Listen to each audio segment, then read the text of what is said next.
धार्मिक गतिविधियां हैं, जो भी धार्मिक स्थल हैं, वो वैसे के वैसे रहेंगे तो जाहिर सी बात है कि वो हमारे लोगों, हमारे बीच के जो विभीषण थे, जो जयचंद थे, उन लोगों ने ये कोशिश की है, इनको सहारा दिया है, इनको आगे बढ़ाया है, इनको वोट बैंक के रूप में रखने की कोशिश की है। तो ये जाहिर सी बात है कि ये सब, इसका दुष्परिणाम पूरे समाज को, पूरे देश को, पूरे सबको झेलना पड़ रहा है। अब तो हम बड़े आराम से कह सकते हैं कि जो इनकी गतिविधियाँ हैं वो विश्व को भी झेलना। दो बातें इसमें आपको दिखाई दे रही हैं। एक तो वो विवाद को ख़त्म नहीं होने देना चाहते।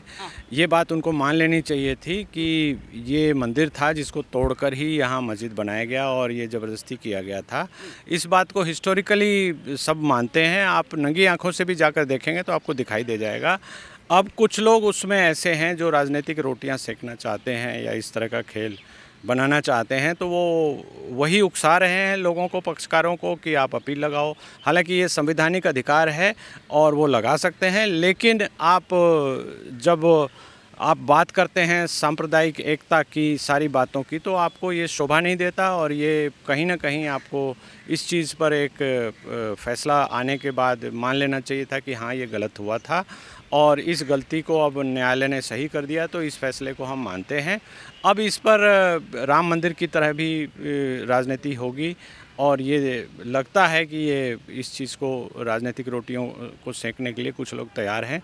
अब इसमें क्या होता है आगे देखते हैं। वो वैसे कह रहे हैं कि इसे सुप्रीम कोर्ट सही न्याय मतलब न्याय दे पाएगा। वो राम मंदिर का भी जिक्र कर रहे हैं, क्या कहेंगे सर? देखिए, ओवैसी के अलावा भी दूसरे लोग हैं जो सुप्रीम कोर्ट पर भी आक्षेप लगाते हैं कि राम मंदिर का फ़ैसला सही नहीं हुआ। तो ओवैसी साहब जो बोल रहे हैं, वो एक बैरिस्टर भी हैं, तो उनको पता है कि वो कम से कम ये बोल दें कि ये जो फ़ैसला हो जाएगा उसके विरुद्ध कोई भी कुछ उल्टी सीधी बात नहीं करेगा। कम से कम इनको आगे बढ़कर ये बात तो बोलना चाहिए और अपने लोगों को समझाना भी चाहिए। जो मुस्लिम पक्षकार हैं उनको भी समझाना चाहिए कि न्यायिक प्रक्रिया है, इसमें संविधान का सम्मान करो और शरिया संविधान के नीचे रखो। ये बातें मुझे लगता है कि ओवैसी साहब को बोलनी चाहिए, तब जाकर ही सबको क्लैरिटी आएगी। उनका जो सम्मान है उनके समाज में, उनके धर्म में, उनके लोगों द्वारा जो है वो सम्मान भी बढ़ेगा। तो इस तरह की बातें ना करके वो राजनीतिक रोटियां सेकना चाह रहे हैं। तो अब ये तो आगे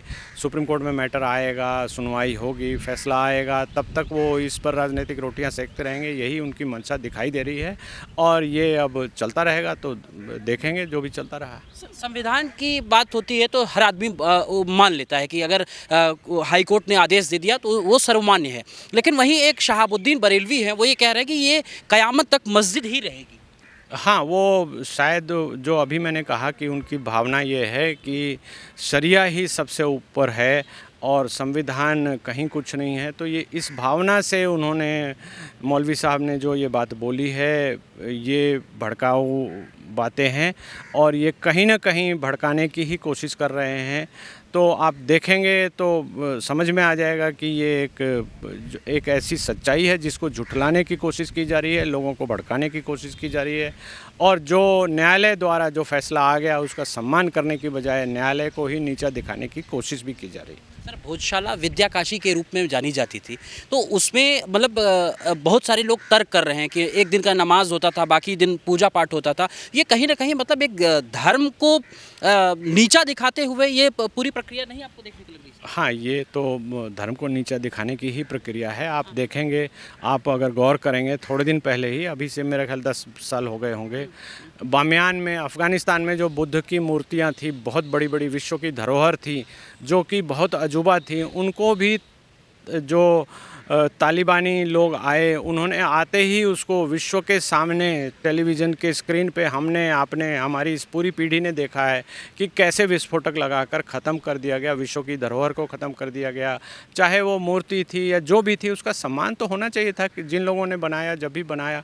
तो यही भोजशाला में भी किया गया था। 11वीं सदी की ये भोजशाला है। इसको अलाउद्दीन खिलजी ने जब वहाँ पर सेंट्रल इंडिया में जब शासन अपना कायम किया, अत्याचार करते हुए उन्होंने मंदिर तोड़ा और वहाँ पर एक मस्जिद की स्थापना कर दी। तो अब कानून के हिसाब से अगर उसको मंदिर डिक्लेयर कर दिया गया है, तो जो अलाउद्दीन खिलजी के जो लोग फॉलोअर्स हैं, जो समर्थक हैं, उनको कम से कम इस चीज़ का सम्मान तो करना चाहिए और ऐसी भड़काने वाली बातें तो नहीं करनी चाहिए। सर एक मेरा सवाल है कि हिंदू धर्म की बहुत सारी ऐसी मंदिरें जिनका 1000 साल से उनकी कानूनी दांव-पेच में चल रहा है और वो 500 वर्ष में राम मंदिर लौट के आ रहा है, तो क्या लग रहा है कि मतलब आक्रांताओं की गलती को ये इस्लामिक कट्टरपंथी मतलब उसको जिंदा रखना चाहते हैं? वो भी ज़िंदा रखना चाहते हैं। आप दुर्भाग्य तो हमारे देश का ये है कि इसके पहले की जो भी पार्टियां रही हैं, प्लेसेस ऑफ वर्शिप एक्ट किन्होंने बनाया? आप देखें, कांग्रेस के काल में ये बनाकर ये कहा गया कि जो भी धार्मिक गतिविधियां हैं, जो भी धार्मिक स्थल हैं, वो वैसे के वैसे रहेंगे। तो जाहिर सी बात है कि वो हमारे लोगों, हमारे बीच के जो विभीषण थे, जो जयचंद थे, उन लोगों ने ये कोशिश की है, इनको सहारा दिया है, इनको आगे बढ़ाया है, इनको वोट बैंक के रूप में रखने की कोशिश की है। तो ये जाहिर सी बात है कि ये सब, इसका दुष्परिणाम पूरे समाज को, पूरे देश को, पूरे सबको झेलना पड़ रहा है। अब तो हम बड़े आराम से कह सकते हैं कि जो इनकी गतिविधियां हैं वो विश्व को भी झेलना पड़ सकता है। तो अब आप ये सबको ये नंगा रूप भी दिखाई दे जाएगा। एक आखिरी सवाल, समाजवादी पार्टी के एक प्रवक्ता हैं, वो ये कह रहे हैं खान साहब कि सुप्रीम कोर्ट भी ऐसे राम मंदिर की तरह इस पे भी सुनवाई कर सकता है अगर हम सुप्रीम कोर्ट जा रहे हैं। मतलब वहाँ उनको तर्क लग रहा है कि सुप्रीम कोर्ट उनके पक्ष में नहीं देगा। और वहीं ओवैसी साहब हैं, वो ये कह रहे हैं कि सुप्रीम कोर्ट से उनको भरोसा है और उनको नहीं है। ये दो रवैया अलग अलग। ये जाहिर सी बात है कि ये जो लोग संविधान को सर्वोच्च मानते हैं, उनकी विचारधारा अलग होगी, और जो उसकी आड़ में लोगों को उकसाने के काम कर रहे हैं, जो संविधान को नीचा मान रहे हैं, जो कहते हैं कि हमारी धार्मिक जो भावनाएं हैं, जो हमारी धार्मिक किताब है, संविधान उसके सामने कुछ नहीं है, तो जाहिर सी बात है कि वो ऐसी बातें ही करेंगे।